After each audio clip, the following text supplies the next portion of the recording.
केंद्रीय parliamentary board याबाबतचा निर्णय घेणार आहे।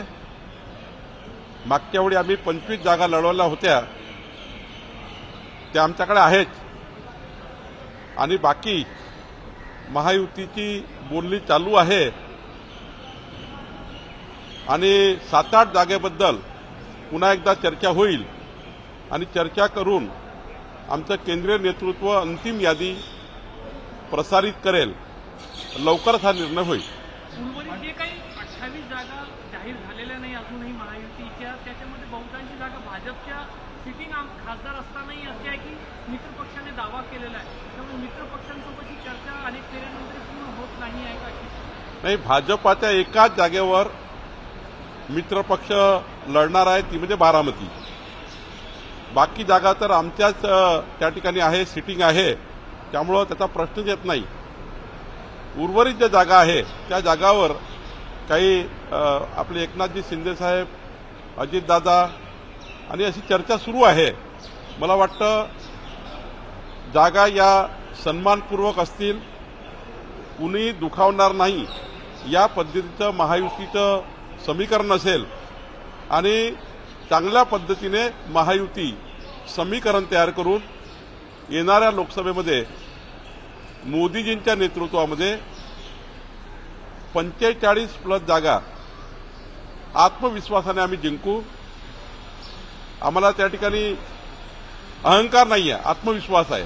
मला वाटतं महाराष्ट्राची जनता मोदीजींच्या विकसित भारताच्या गॅरंटीला साथ देईल असं मला वाटतं। म्हणजे भाजपचे जे 26 जागा मागच्या वेळचे होते, बारामतीशिवाय कुठलीही जागा मित्रपक्षासाठी भाजप सोडणार नाही ही निष्कर्ष काढते। नाही, मला असं वाटतं की ज्या ठिकाणी आम्ही सिटिंग आहोत त्या ठिकाणी आणि शेवटी आम्ही तीनही महायुतीचे पक्ष जिंकण्याकरता लढतो आहे। यावर 1-2 जागा मला माहिती नाही काय होईल, पण केंद्रीय पार्लमेंटरी बोर्ड आणि महायुतीचे आम्ही सर्व नेते बसू, महाराष्ट्रामध्ये आम्ही सर्व एकत्रित बसून आमचं वरिष्ठ नेतृत्व निर्णय करेल। पण साधारणतः एकनाथ शिंदेजी ज्या जिंकतील त्यांना गेल्या पाहिजे, अजितदादा जिंकतील त्यांना गेल्या पाहिजे आणि आम्ही जिंकत असू त्या आम्ही घेतल्या पाहिजे।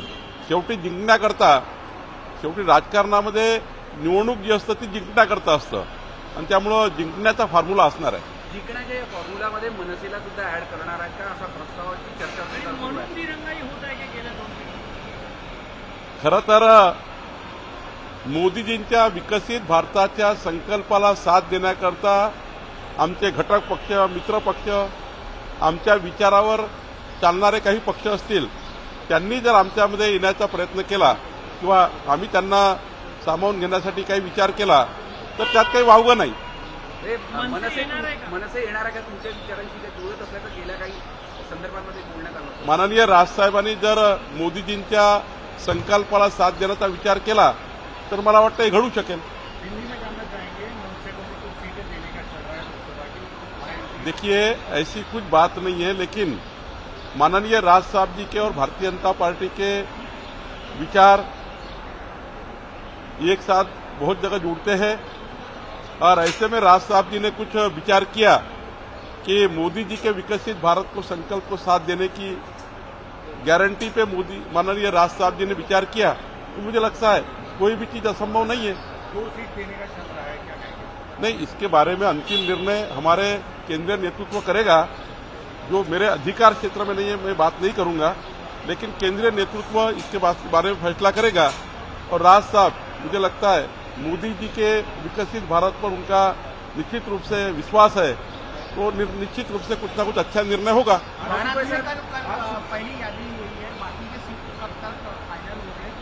क्या लग रहा है कि युति कहीं तो भी आपको ये हुई है कि लोग बोल रहे हैं कि हम दबाव आ रहा है, ऐसा कुछ चल रहा है? ऐसा कुछ नहीं है। एकनाथ जी शिंदे जी जो उनका सम्मानजनक स्थान है उनको मिलने वाला है, अजीत दादा को भी सम्मानजनक स्थान मिलेगा। भारतीय जनता पार्टी, हमारी पुरानी सीट जो है 25 सीट हम लड़े थे, जिसमें 1 सीट बारामती हमने माननीय अजीत दादा को दी हुई है। अभी आगे के सीट का फैसला होगा, लेकिन किसी पे अन्याय नहीं होकर सबका समाधान होकर ही महायुति होगी और मुझे विश्वास है कि मोदी जी की गारंटी पर महायुति को लोग महाराष्ट्र के लोग पसंद करेंगे। माननीय मोदी जी के गारंटी पर वोट देंगे। 45+ जगह हम महायुति की जीतेंगे। ये हमें आत्मविश्वास है।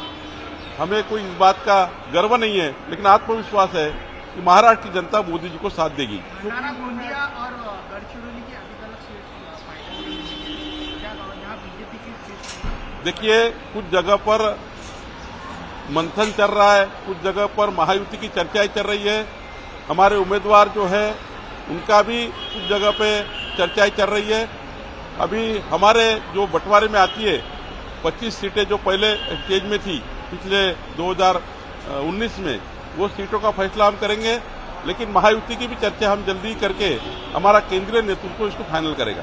कधी हे समीकरण सुटेल, बैठक कधी होईल, फायनल पार्लमेंटरी महायुतीचं हे सगळं समीकरण? फार वेळ लागणार नाही, लवकरच याचा निर्णय होईल आणि मला वाटतं प्रचंड ताकदीने आम्ही महाराष्ट्रामध्ये जिंकू। लवकरच हा निर्णय होईल। कधी बैठक? जो फटकार लगाई है अजित पवार गढ़ को, शरद पवार जी का नाम उसका जो भी कायदे के अनुसार उसका जो भी सबमिशन है वो अजित पवार के जो भी एडवोकेट है वो करेंगे। पण या निर्णयाचा फटकार अजित पवार गटाला हरियाणा महायुतीला बसल्याचं वाटतं। मला वाटतं सुप्रीम कोर्टाचा निकाल वाचून घेतला पाहिजे।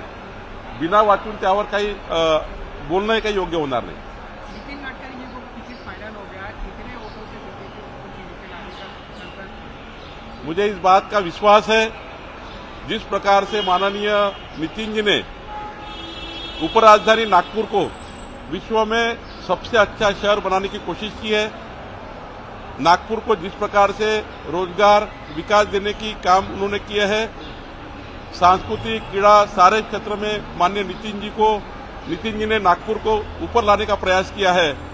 सभी क्षेत्रों में नितिन जी ने काम किया है। उसके लिए बहुत समय लगेगा बताने के लिए, लेकिन नितिन जी को नागपुर की जनता बहुत वोट देगी।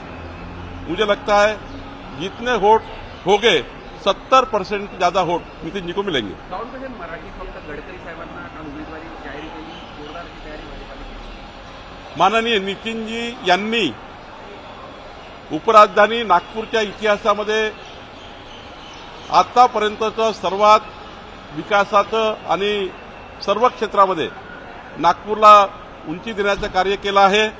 नागपूर हे विश्वातलं चांगलं शहर बनण्याच्या मार्गाकडे निघालं आहे। मोदीजीच्या नेतृत्वामध्ये नागपूर शहर नितिनजींनी प्रचंड योजनेच्या माध्यमातून पुढे नेलं आहे।